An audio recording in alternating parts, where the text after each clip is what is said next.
Hello students and welcome back to my channel. आज हम exercise 5.3 के कुछ और इम्पोर्टेंट क्वेश्चन को सॉल्व करेंगे। तो क्वेश्चन नंबर 9 देखिए, if the sum of first 7 term of an AP is 49 and that of 17 term is 289, find the sum of first n term. देखो इस क्वेश्चन में ये दिया है कि कोई एक एपी है जिनमें 7 टर्म को यानी 7 टर्म को जब हम जोड़ते हैं तो 49 आता है, और जब उसी सीरीज में 17 टर्म को जोड़ते हैं ना, 1 2 3 4 5 17 तक जितने भी टर्म आते हैं अगर सबको जोड़ते हैं तो 289 आता है।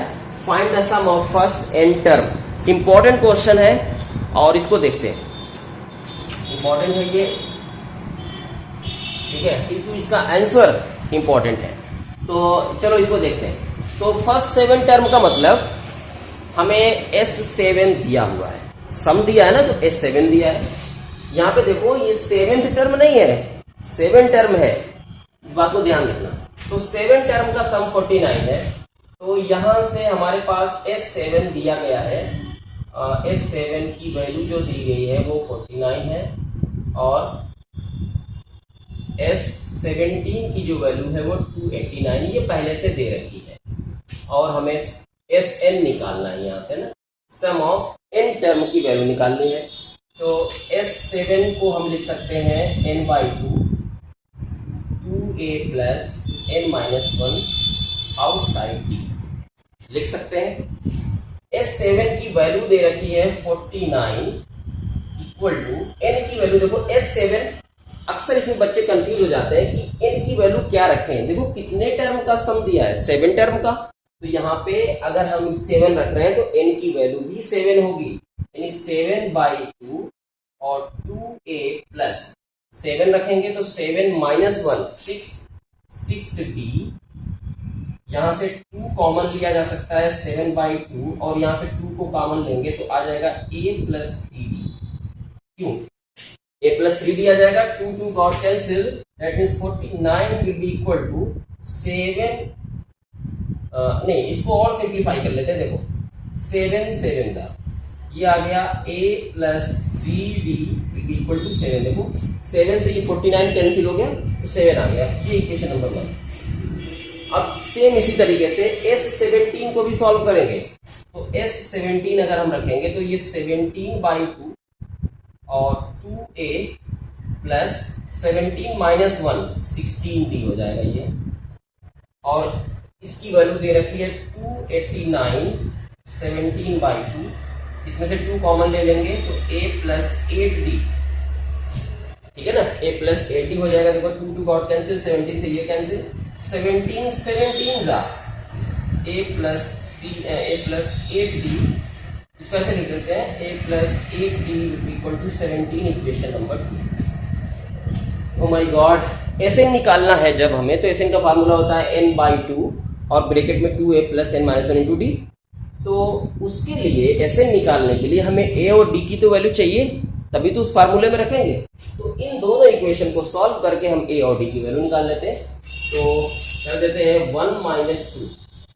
मैंने क्या किया, 1 - 2 किया यहाँ से, तो इसको ऐसे लिखेंगे a plus 3d equal to 7 और a plus 8d equal to 17। ये 1 था, ये 2 था। तुमने क्या किया है, 1 में से 2 को माइनस किया तो माइनस करोगे साइन चेंज हो जाएगा, a कैंसिल, -8d और ये 3d -5d -10, और d की वैल्यू आ जाएगी यहाँ से, देखो 5 2 × 10, d की वैल्यू आ गई यहाँ से 2। अब किसी भी एक इक्वेशन में d की वैल्यू रख करके हम a की वैल्यू निकाल लेंगे। तो from equation 1 a plus 3d equal to 7, a plus 3 2 × 6 रख देते हैं ऐसे 7, a plus 6 equal to 7, a की वैल्यू आ गई 1, ठीक है, a की वैल्यू आ गई और d की वैल्यू आ गई। अब हम Sn निकाल सकते हैं, यहीं पे निकाल देते हैं। Sn is equal to n/2 2a plus n-1 outside d।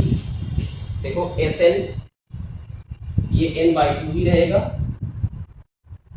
2 into a, 2 और a की वैल्यू 1 है, 2 × 1 2, और n-1 और d की वैल्यू है 2। Sn is equal to n/2 और यहाँ पे 2 plus 2 into n to n, 2 into -1 -2 plus 2 cancel हो गए। ये आ गया Sn is equal to n/2 और ये 2n है। ये देखो 2 से 2 cancel, Sn is equal to n into n, नहीं दिख रहा? चलो ये दिख रहा है ना यहाँ तक। तो यहाँ से देखो, ये देखो, इसको इरेज कर देते हैं, ऐसा करते हैं, इधर आ जाते हैं, ठीक है। ये चीज यहाँ लिख लेते हैं, Sn equal to n/2, 2 cancel हो चुका है, सिर्फ 2n बचा है यहाँ पे, 2n देखो, n 2 से 2 भी cancel, Sn is equal to n into n means n square, यानी सम ऑफ n टर्म की जो तुम्हारी वैल्यू हो जाएगी वो हो जाएगी n स्क्वायर। यही है तुम्हारा final answer, find the sum of first n term. तो sum of first n term will be equal to n square. Now let's move to the next question. देखो क्वेश्चन नंबर 10 है, show that a1 a2 a3 dot dot dot an form an AP where an is defined as below. यहाँ पे हमें ये show करना है कि अगर a1 a2 a3 dot dot an एक सीरीज है जिसका n टर्म ये दिया गया है ना, इसका कोई n टर्म ये दिया गया है, तो इसको हमें शो करना है कि एक सीरीज फॉर्म करेगा। थोड़ा सा अजीब है लेकिन अभी समझ में आ जाएगा। देखो ये a1 a2 a3 dot dot इस तरीके से है और उसका जो an टर्म है वो दिया गया है, an टर्म यानी nth वाला टर्म ये ऐसे आ रहा है, और दो क्वेश्चन इसमें है और इसमें an टर्म आ रहा है 9 - 5 n, है ना, इस तरीके से। तो हमें ये शो करना है कि ये सीरीज बनाता है। पहले ये शो करो कि ये सीरीज बनाता है। सीरीज आप बनाता है या नहीं बनाता है, इसके लिए हम क्या चीज प्रूफ करेंगे। कोई भी सीरीज ये AP है या नहीं है, उसके लिए हमें क्या फाइंड आउट करना होता है। एक तो उसका फर्स्ट टर्म और कॉमन डिफरेंस अगर सेम आ गया, है ना, मेन तो कॉमन डिफरेंस है। अगर कॉमन डिफरेंस सेम आ गया तो हम कहेंगे कि सीरीज फॉर्म कर रहा है। तो पहले सीरीज फॉर्म कर रहा है कि नहीं ये पता करेंगे, और उसके बाद find the sum of first 15 term. दोनों केसेस में फर्स्ट 15 टर्म निकालना है। थोड़ा सा बड़ा क्वेश्चन है लेकिन आसान है। तो अगर इसका nth टर्म 3 + 4n आ रहा है तो फर्स्ट टर्म क्या होगा, तो जहां जहां n है वहां वहां हम 1 रख देंगे। तो अगर मैं यहां से a1 निकालूं सोल्यूशन में, यहां से an ऐसे लिखेंगे, n is equal to 3 + 4n, therefore a1 is equal to 3 + 4 into 1, that means a1 is equal to 7। देखो 3 और 4 1 × 4 7 आ गया।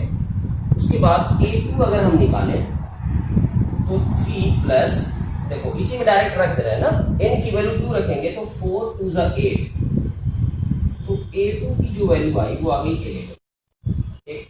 उसके बाद a3 अगर हम निकालते हैं तो अब डायरेक्ट रख देते हैं ना, 3 + 4 3 × 12, n की वैल्यू 3 रखेंगे, 4 3 × 12, 12 और 5 सॉरी 3, तो 12 और 3 मिलके हो जाएगा 15, ठीक है।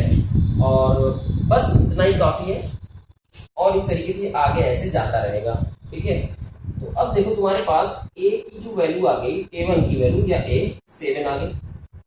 कॉमन डिफरेंस कैसे आता है, a2 - a1, है ना, a2 - a1।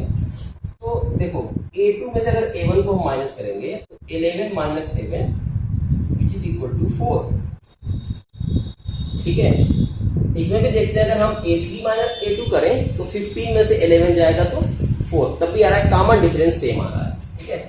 तो इसको करके नहीं दिखाते हैं, तुम लोग दिखा देना, कोई दिक्कत नहीं है। देखो तुम्हें दिख रहा है साफ साफ ऐसा ना, एक 7 है, फिर एक 11 है, फिर 15 है। देखो कितने का डिफरेंस आ रहा है, 4 4 का आ रहा है, इसमें भी 4 का, इसमें भी 4 का। तो बस इतना काफी है हमारे लिए। तो ये सीरीज है, ठीक है ना, ये सीरीज है क्योंकि कॉमन डिफरेंस सेम आ रहा है। लिखेंगे therefore common difference is same therefore since common difference is 4 is same, therefore a1 a2 a3 dot dot an is an a, ये एक AP है, ठीक है। उसी तरीके से इसमें भी हम फाइंड आउट करेंगे। तो अगर an is equal to 9 minus 5n है, तो यहाँ से a1 अगर निकालेंगे, देखो डायरेक्ट रखेंगे, 9 माइनस 5 इंटू 1, 9 माइनस 5 4 हो जाएगा। a2 अगर निकालेंगे तो 9 माइनस 10 हो जाएगा, तो -1 आ जाएगा। और a3 अगर निकालेंगे तो 9 माइनस 15 यानी -6, ठीक है। तो यहाँ से a1 की वैल्यू 4 है, या a भी लिख सकते हैं। और कॉमन डिफरेंस देखो कैसे आ रहा है, a2 माइनस a1 तो -1 और -4 आ गया तुम्हारे पास -5, ठीक है। एक और निकाल के देखते हैं, -6 में से -1 को माइनस करते हैं, तो -1 और माइनस हो जाएगा -6 प्लस 1 इज इक्वल टू -5। देखो कॉमन डिफरेंस भी सेम आ रहा है, therefore this is an AP, ठीक है। ये प्रूफ हो गया कि ये एक AP है। अब फर्स्ट 15 टर्म का सम भी निकालना है, तो सम निकालते हैं यहीं पे। पहले तुम लोग अलग अलग कर लेना, पहले ये डायरेक्ट इसको कर लेना, फिर डायरेक्ट इसको कर लेना। तो Sn अगर हम निकालें यहाँ से, Sn बराबर होता है n/2 ब्रैकेट में 2a plus n-1 outside d। कितने टर्म की निकालना है? 15 टर्म की, यानी n की वैल्यू 15 रख देंगे, 15/2। उसके बाद 2 और a की वैल्यू है 7, तो डायरेक्ट रख दे रहे हैं। देखो 2 इंटू 7 14 हो जाएगा, प्लस n की वैल्यू 15 है, 15 माइनस 1 14 और d की वैल्यू है 4, तो 14 इंटू 4 56, तो 15/2 इंटू, देखो 56 और 14 70 हो जाएगा। इसको डिवाइड करेंगे 35, और 35 का अगर हम 15 में मल्टीप्लाई करेंगे तो 15 5 जा 75 कैरी 7, 15 3 जा 45 और 7 52, यानी ये तुम्हारा हो जाएगा सम ऑफ फर्स्ट 15 टर्म, ठीक है। तो ये तुम्हारा हो जाएगा 525। तो आप लोगों को क्या करना है, पहले इस वाले क्वेश्चन को सॉल्व कर लेंगे पूरा। मैंने क्या किया, पहले इसको सॉल्व किया, इसको सॉल्व कर दिया, कोई जरूरत नहीं है ना, पहले एक को लेके चलते हैं, इसको सॉल्व कर लेना। और अगर ऐसे भी कर दोगे तो क्या दिक्कत है ना, कोई दिक्कत नहीं है, पहले इसको सॉल्व कर लेंगे और फिर इसको सॉल्व कर लेंगे। अब इसमें देखो, इसमें भी हमें फर्स्ट 15 टर्म का सम निकालना है, सेम वही चीज यहाँ पे भी। Sn is equal to n/2 2a plus n-1 और आउटसाइड बस S15 है ना, यहाँ पे देखो 15 लिख लो, 15 वैल्यू निकालने की, तो S15 बराबर हो जाएगा 15/2। यहाँ पे फर्स्ट टर्म कितना है 4, तो 2 इंटू 4 8, 15 माइनस 1 14, 14 इंटू d, तो 14 और d की वैल्यू आई है हमारे पास -5, तो S15 इक्वल टू 15/2 8, 14 5 जा 70, 70 माइनस में आएगा, तो माइनस लिख देंगे। S15 इक्वल टू 15/2 और इसको मल्टीप्लाई कर देते हैं, तो ये आ जाएगा -62। इसको और सिंप्लीफाई कर लेते हैं, अगर 2 से डिवाइड करते हैं तो 15 इंटू -31 दिख रहा है, ठीक है दिख रहा है। 15 1 जा 15, मल्टीप्लाई कर रहे हैं, 15 1 जा 15 कैरी 1, 15 3 जा 45 और 1 46, और ये चूंकि साइन माइनस का है तो माइनस, यानी S15 की जो वैल्यू आएगी वो -465 आएगी। तो फिलहाल आज के इस लेक्चर में इतना ही, क्वेश्चन नंबर 9 और 10, ठीक है, आज के लिए इतना ही फिलहाल। दिस इज योर आंसर नाजी sir, saying you all good bye and take care, god bless you.